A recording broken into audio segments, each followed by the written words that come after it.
Hoje vamos falar sobre doenças da superfície ocular, diagnóstico e tratamento clínico. É muito importante a gente revisar alguns conceitos da superfície ocular antes de falar das doenças que acometem essa estrutura nobre do olho. A superfície ocular ela é composta por uma continuidade epitelial que começa na conjuntiva, atravessa o limbo e recobre a córnea, sendo que desses três epitélios, o epitélio da córnea é o mais importante porque precisa manter as características de transparência que interferem diretamente na acuidade visual. Para que esse epitélio mantenha as suas características fenotípicas, é muito importante que ele seja lubrificado. E para lhe manter uma lubrificação constante, ele depende de arco reflexo neurosensorial, que começa com fibras derivadas do trigêmeo na córnea, que vão levar uma informação aferente para núcleos superiores, que vão estimular via parasimpático a glândula lacrimal a produzir lágrima, e ao mesmo tempo uma via motora que vai estimular o músculo orbicular a piscar. Isso funciona continuamente, a fim de que mantenha-se a lubrificação constante da superfície do olho. É como se fosse uma floresta ou um jardim, ou seja, você precisa, para que essas plantas sobrevivam, uma lubrificação constante.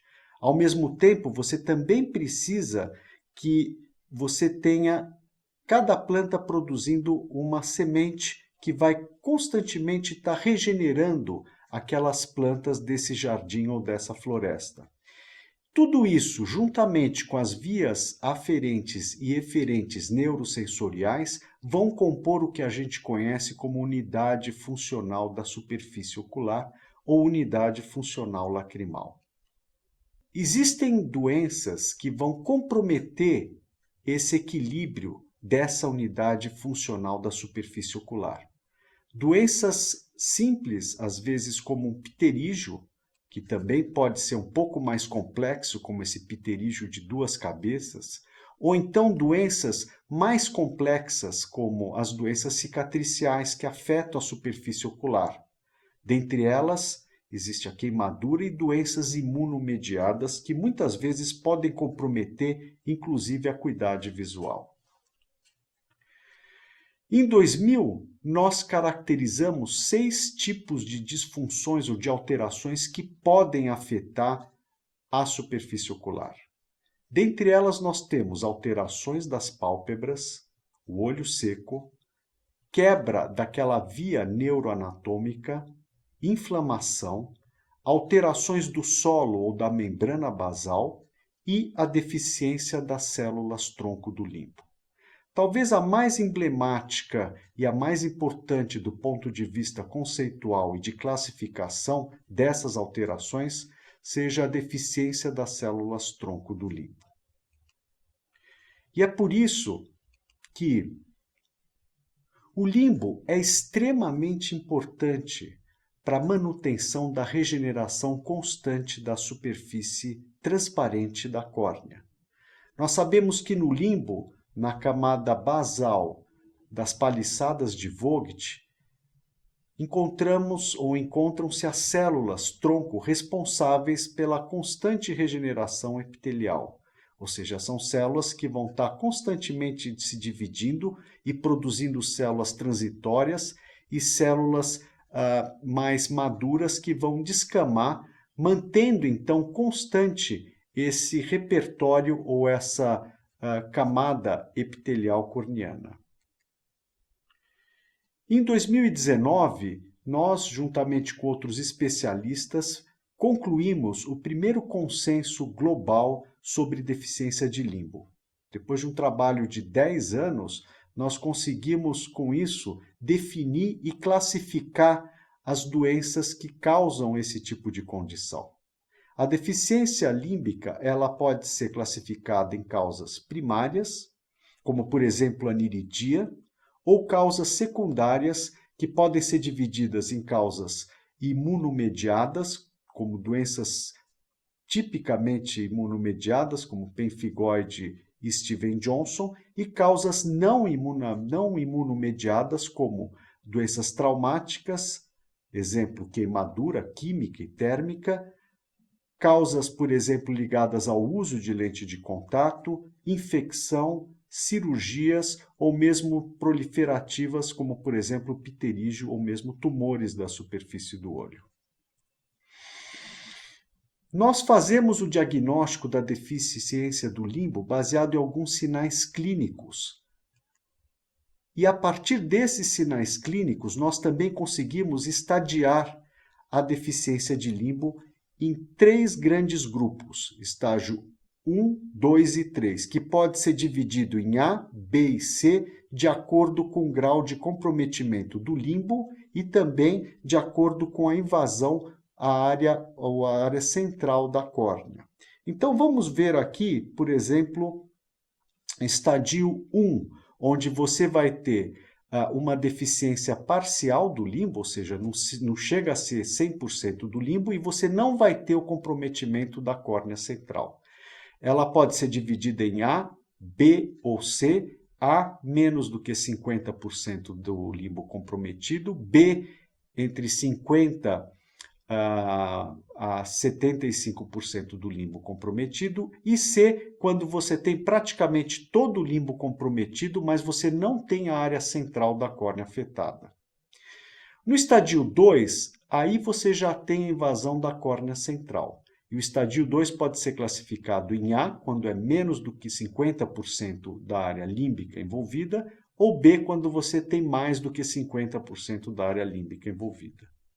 E o estadio 3, no estadio 3 você tem uma conjuntivalização total da córnea. Toda a córnea é ocupada pelo epitélio que vem da conjuntiva, porque você não tem nenhuma área de limbo íntegro.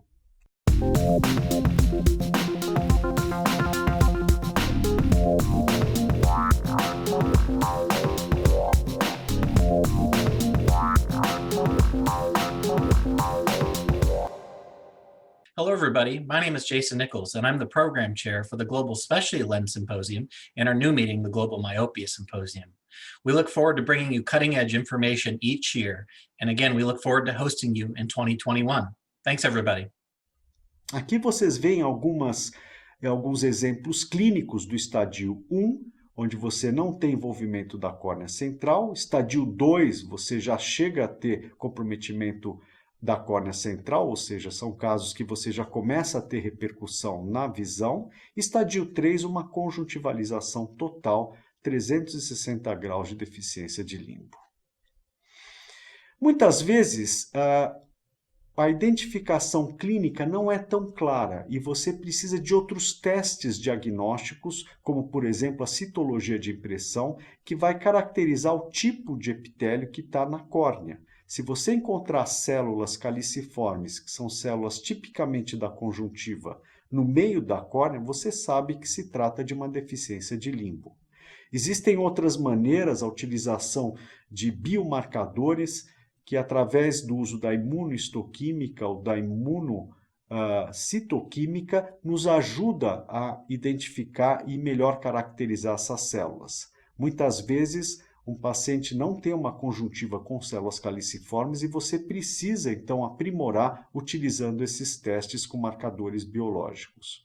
Ou mesmo a utilização do PCR, que também pode nos ajudar na caracterização do tipo de epitélio e assim você chegar a um diagnóstico de deficiência de limbo. Outros testes têm também avançado muito e nos ajudado bastante na caracterização da deficiência límbica. Testes com técnicas de imagem, como, por exemplo, a microscopia confocal, onde você consegue caracterizar o tipo de célula e até mesmo a área do limbo, ou mesmo a tomografia de coerência óptica, que tem avançado bastante e tem nos ajudado a identificar clinicamente a deficiência de limbo. Nós vamos falar agora sobre algumas das doenças principais causadoras da deficiência de limbo, das doenças principais graves que afetam a superfície do olho. Uma dessas doenças graves da superfície ocular é a queimadura. E entre as causas de queimadura, a queimadura química é a mais comum, principalmente a álcali, que pode ser causada, por exemplo, com soda cáustica, cal e outros agentes álcalis. É mais comum nas faixas etárias jovens, entre os 20 e 50 anos, mais comum nos homens, e está muito ligada principalmente a acidentes do trabalho, acidentes domésticos ou então causas criminosas. Esse é um caso típico de um paciente, né, que depois me mandou os slides, as fotos dele enquanto ele estava bem, um caminhoneiro que teve então um acidente de estrada e basicamente ele ficou preso embaixo da carreta do caminhão, pingando soda cáustica na face dele, teve uma queimadura extremamente grave em todo o corpo, mas principalmente aqui na face, que necessitou várias cirurgias plásticas, perdeu um olho e teve uma queimadura grave, mas mantendo algumas estruturas do olho intactas, o que caracteriza então um quadro muito grave de queimadura ocular. Nós sabemos que existem algumas características que vão determinar a severidade da queimadura, como o tipo de agente. A gente viu que os álcalis têm a possibilidade de penetrar mais do que os ácidos, então eles causam queimaduras mais graves, isso devido à propriedade de saponificação dos ácidos graxos. Nós temos também um fator importante do tempo de ação desse agente na superfície ocular. Quer dizer, quanto mais tempo o agente está agindo, pior vai ser o dano. O pH, se o pH é mais álcali, também vai ser pior para a superfície do olho. E nós temos também essas características de alguns agentes, principalmente na família dos álcalis, que vão ter uma penetração mais rápida na superfície do olho. Na fase aguda, a queimadura química vai causar alterações não só no limbo, mas na córnea e na conjuntiva. E devido a isso, ela pode ser também classificada de acordo com o dano. A primeira classificação, talvez a mais utilizada, é a classificação de Roper-Hall, onde você pode dividir em 4 graus de acordo com a área do limbo acometida. Então, no grau 1 você tem pouca alteração isquêmica do limbo, no grau 2 você já tem 1/3 do limbo ou até 1/3 do limbo acometido, grau 3 de 1/3 até 50% do limbo acometido e grau 4 você tem uma isquemia límbica maior do que 50%. Mais recentemente, em 2001, foi introduzida uma nova classificação que leva em consideração não só o envolvimento do limbo, mas também o envolvimento da conjuntiva. E aqui você utiliza fluoresceína para você conseguir graduar em 6 tipos ou 6 graus de severidade de queimadura. E de acordo com o grau de severidade, você também determina o fator, ou então o grau, ou o prognóstico dessa queimadura. A classificação de Dua ela é muito mais sensível, muito melhor do ponto de vista de você determinar o prognóstico da queimadura. Então aqui vocês veem, por exemplo, uma queimadura grau 3, da classificação antiga de Roper-Hall, grau 3 de Dua. Ao mesmo tempo que aqui você vê uma queimadura grau 4 de Roper-Hall, quer dizer, do ponto de vista de prognóstico, pior prognóstico no Roper-Hall, mas de acordo com a classificação de Dua, grau 5 não é extremamente grave, porque vocês veem que a conjuntiva não foi tão afetada e você mantém uma área límbica, uma área límbica mínima, mas que possibilita com as técnicas atuais você recuperar toda a superfície do olho. E aqui sim, você tem uma queimadura grau 4 do Roper-Hall, grau 6 do Dua, essa daqui tem péssimo prognóstico. Então, vocês veem que na classificação de Dua você tem mais sensibilidade para determinar o grau da lesão e também o prognóstico em termos de resultado geralmente após cirurgias que são necessárias nesses casos. Nós vamos falar agora sobre uma outra doença extremamente importante que acomete a superfície do olho, que é a síndrome de Stevens-Johnson, ou então a necrólise epidérmica tóxica.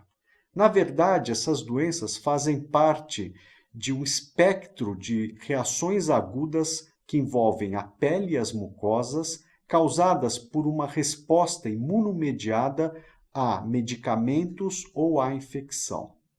Muito importante é que essas doenças elas têm uma alta morbidade. A classificação vai depender do grau de comprometimento da pele e do tipo de lesão, e pode variar desde o eritema multiforme até as formas mais graves, quando você tem mais de 30% da área corpórea afetada, no caso, por exemplo, da necrólise epidérmica tóxica. A incidência ela não é alta, estima-se que mais ou menos as doenças mais graves, como Stevens-Johnson e a necrólise epidérmica tóxica, têm uma incidência de 1 por milhão de habitantes por ano, mas nós temos que considerar algumas características principalmente interessantes de epidemiologia, como, por exemplo, o fato de você ter mais esse tipo de reação em pacientes, por exemplo, portadores de HIV.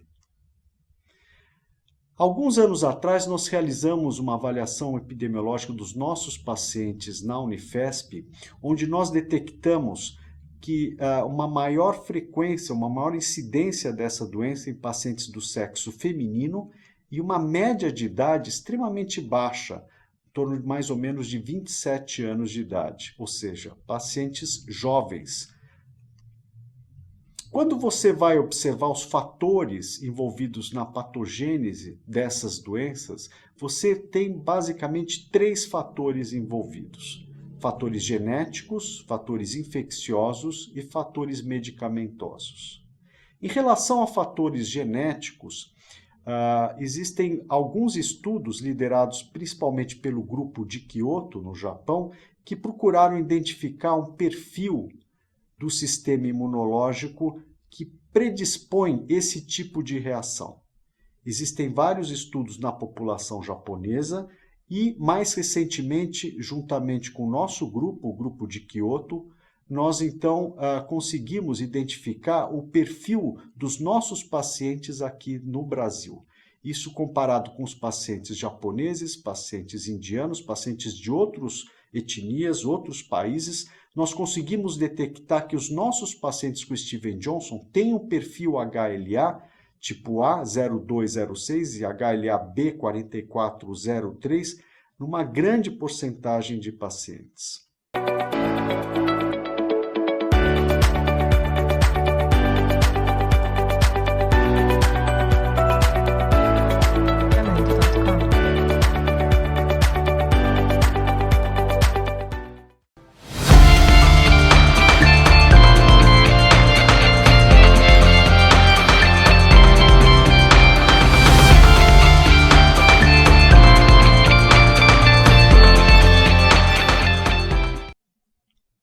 Além desse perfil genético que predispõe esse tipo de reação, nós também temos fatores associados à infecção. Classicamente, uma infecção pode provocar uma doença autoimune por uma alteração dos antígenos de superfície das células do próprio indivíduo, ou seja, um mecanismo de bystander, de ativação bystander. E nós temos também algumas evidências do papel da infecção no Stevens-Johnson, como, por exemplo, a maior incidência em algumas doenças virais, como HIV, ou então na própria infecção por herpes, e outras doenças classicamente envolvidas como o gatilho inicial de uma reação como Stevens-Johnson, como, por exemplo, infecções por micoplasma, infecções fúngicas, infecções por alguns protozoários. Aparentemente, os pacientes com Stevens-Johnson, que têm aquela alteração genética que vai repercutir nos receptores TOL, os receptores que entram em contato com os agentes infecciosos, eles podem ter essa reação potencializada depois de uma infecção por algum agente como os que eu mencionei anteriormente. Soma-se a esses dois aspectos o efeito de medicamentos. Medicamentos como, por exemplo, antibióticos, medicamentos como, por exemplo, anti-inflamatórios, medicamentos que podem, então, predispor ao início dessa reação às mucosas e à pele. Aqui no Brasil, na nossa população de pacientes com Stevens Johnson e necrólise epidérmica tóxica, nós identificamos alguns medicamentos muito importantes, como, por exemplo, a dipirona, a novalgina. 36% dos casos de Stevens Johnson estavam ligados à utilização de novalgina. Quer dizer, o paciente tomou novalgina e teve, então, o desencadeamento dessa síndrome. Anticonvulsivantes, anti-inflamatórios não hormonais, antibióticos e contraceptivos. Mas, sem dúvida nenhuma, chama muito a atenção a dipirona. E, de acordo com os novos entendimentos da fisiopatologia, aparentemente esses medicamentos, incluindo os anti-inflamatórios não hormonais ou medicamentos para gripe, como a novalgina, eles estão muito mais ligados, principalmente naqueles pacientes que têm um perfil de HLA que predispõe esse tipo de reação, ao quadro do desencadeamento dessa síndrome. Ou seja, se você tem um paciente que não tem um perfil de HLA que predispõe a esse tipo de reação, se ele tem uma infecção e toma algum remédio para febre, por exemplo, ele vai ter uma resposta normal e vai curar da infecção.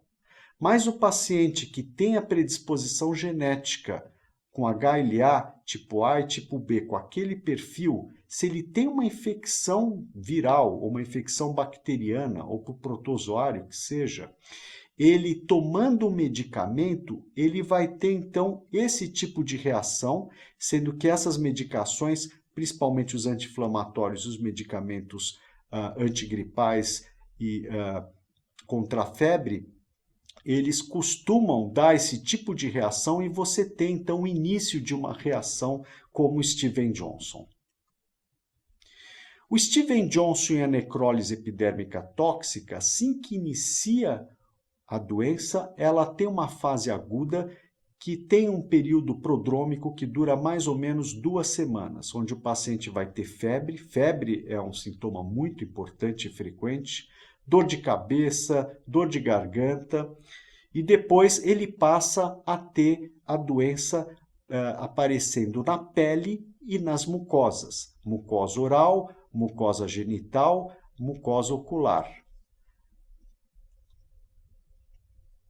Quando você tem, então, comprometimento da pele de mais de 30%, especialmente com algumas características de descamação, com formação de bolhas subdérmicas, nós temos o que nós conhecemos como a necrólise epidérmica tóxica, que talvez seja o grau mais grave desse espectro de doenças tipo Stevens Johnson e tem, né? Às vezes a doença é tão grave que pode provocar, inclusive, necrose de alguns tecidos, como, por exemplo, esse paciente que teve uma necrose total da pálpebra, e você já imagina a dificuldade que a gente teve em tratar esse tipo de paciente. Existe também um score de gravidade da doença, ou seja, dependendo da idade, dependendo da superfície afetada, você vai ter, então, um prognóstico de vida, de sobrevida desse paciente muito diferente, ou seja, é uma doença que nessa fase aguda pode, inclusive, levar a óbito numa grande proporção de pacientes, principalmente nos casos mais graves de necrólise epidérmica tóxica. Quando você tem, então, um paciente que consegue sobreviver, resolver essa fase aguda, aí, muitas vezes, ele entra na fase crônica da doença, com várias sequelas cicatriciais que comprometem as pálpebras, que comprometem a conjuntiva, que destroem o limbo e vão provocar uma causa muito importante de deficiência de limbo total, bilateral e podem provocar também alterações importantes na córnea, até mesmo perfuração.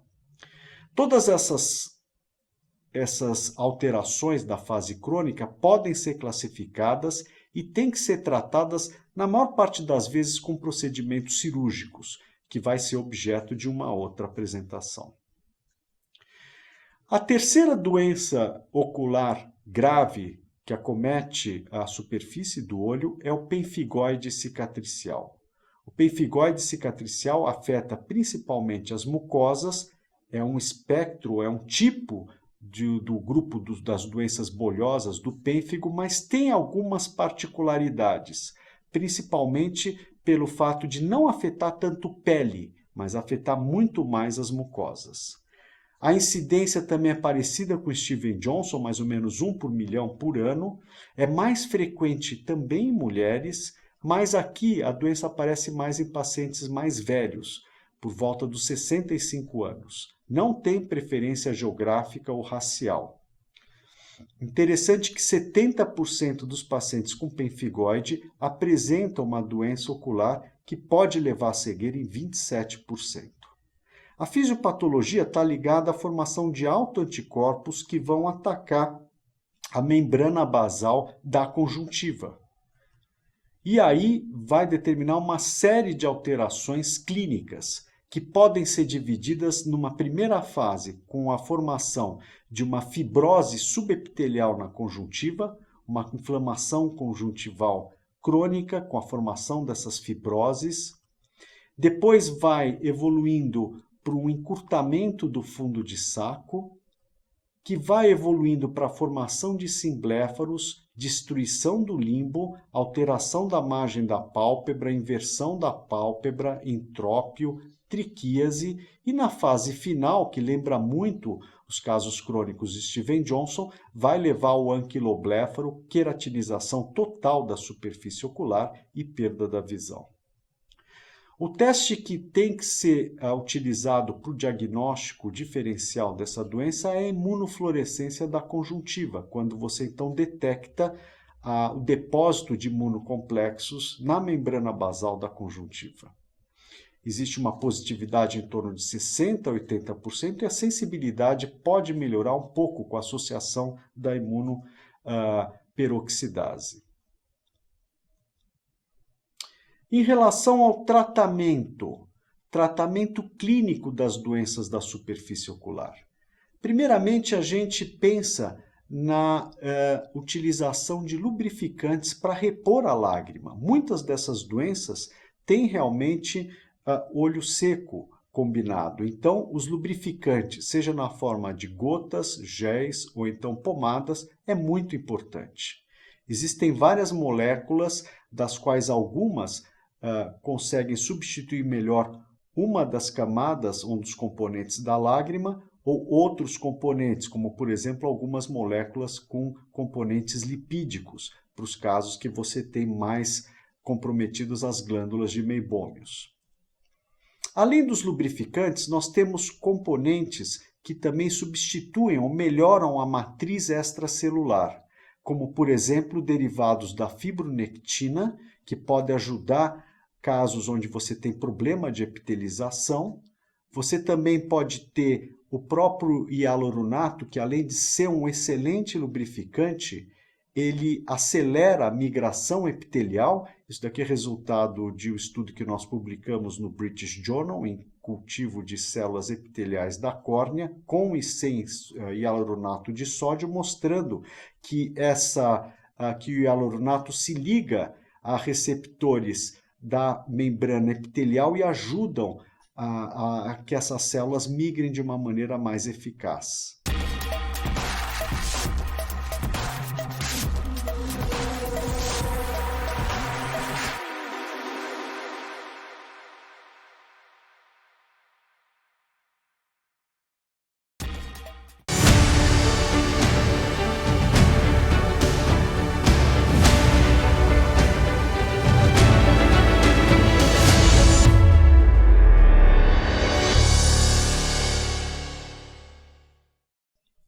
Além desses componentes, nós temos fatores de crescimento.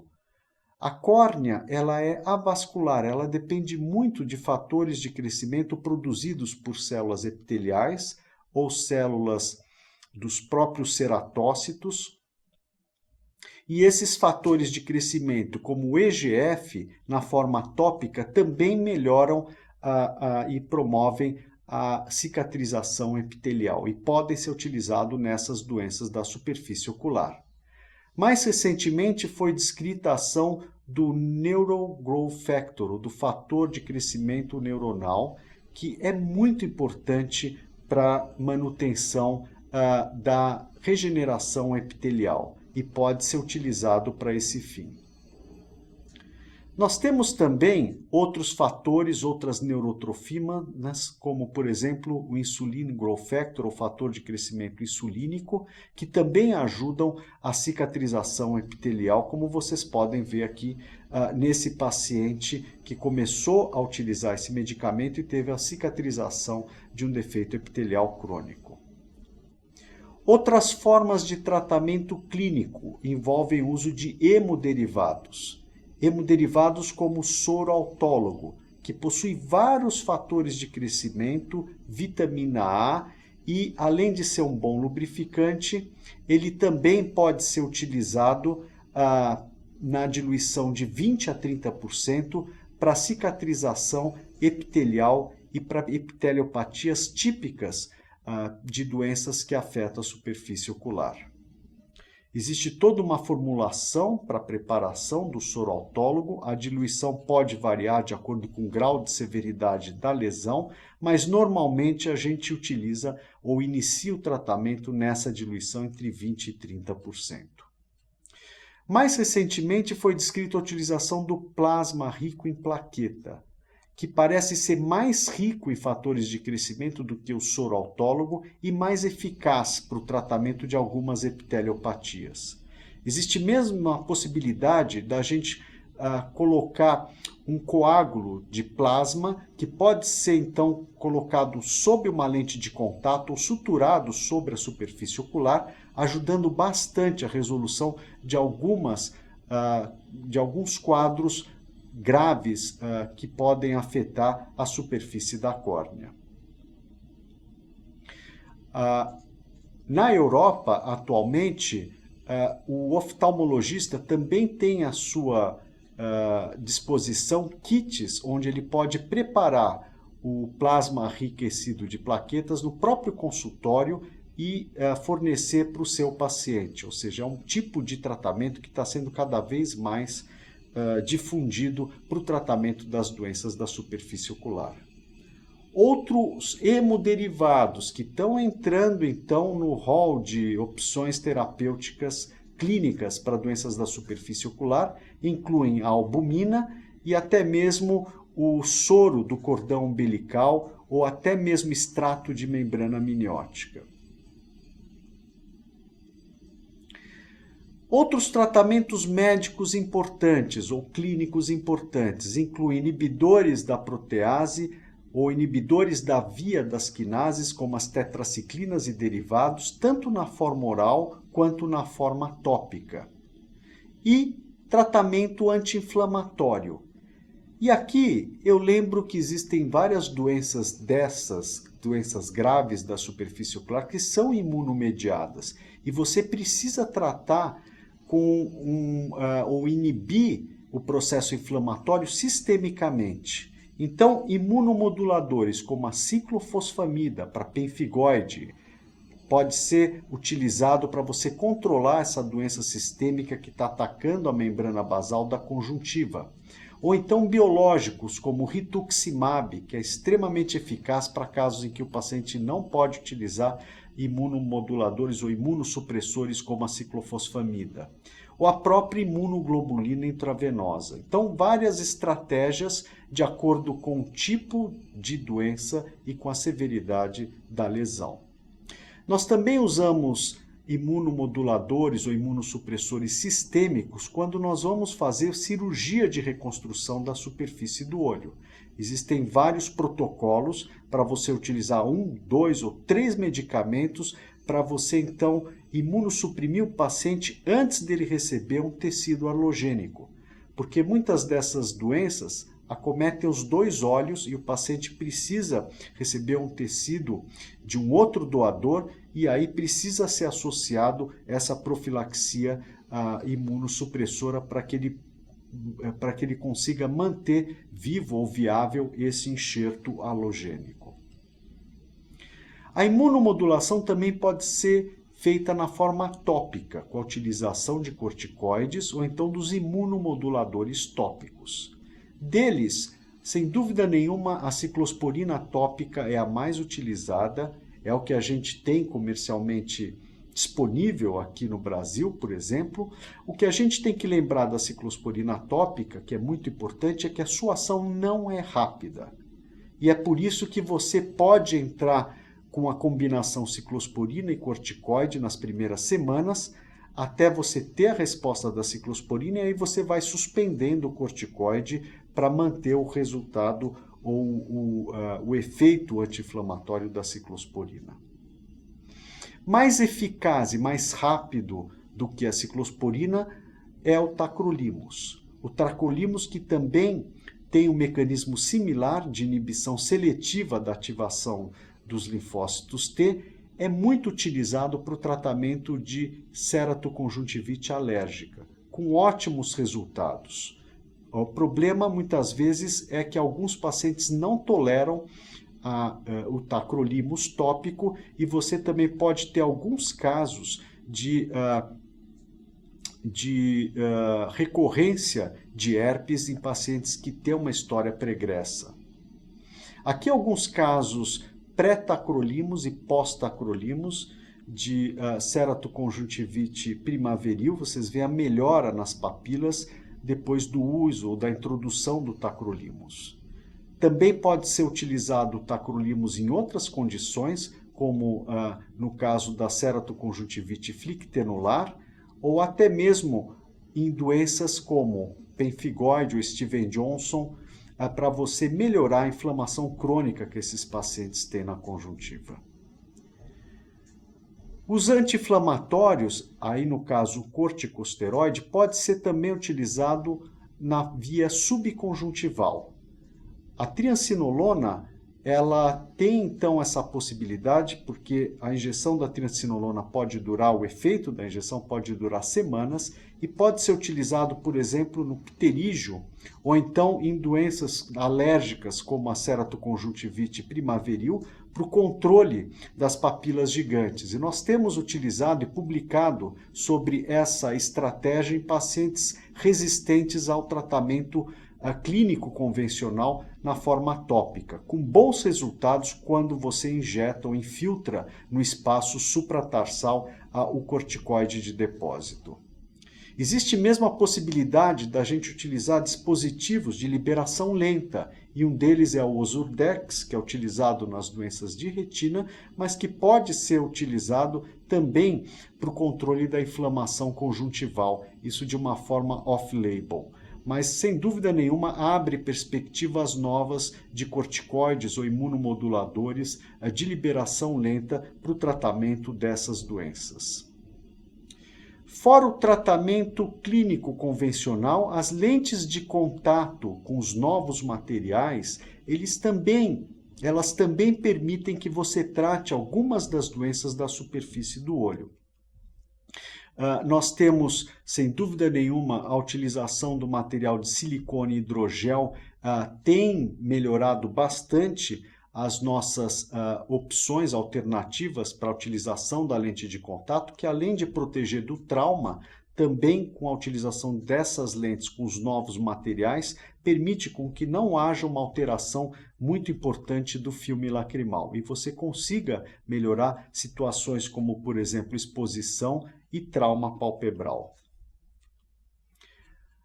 Sem dúvida nenhuma, entre as lentes de contato, a que tem sido mais explorada para a utilização terapêutica nas doenças da superfície ocular são as lentes esclerais, como, por exemplo, a lente tipo Boston, né, que pode ser utilizado em doenças da superfície da córnea, por exemplo, úlceras neurotróficas e outras condições, e também outros tipos de lente escleral, como por exemplo a lente esclera, outras formas de material, principalmente o Boston, que pode ser utilizado em doenças com olho seco grave, como por exemplo Steven Johnson, conforme nosso grupo demonstrou aqui nessa publicação recente no American Journal.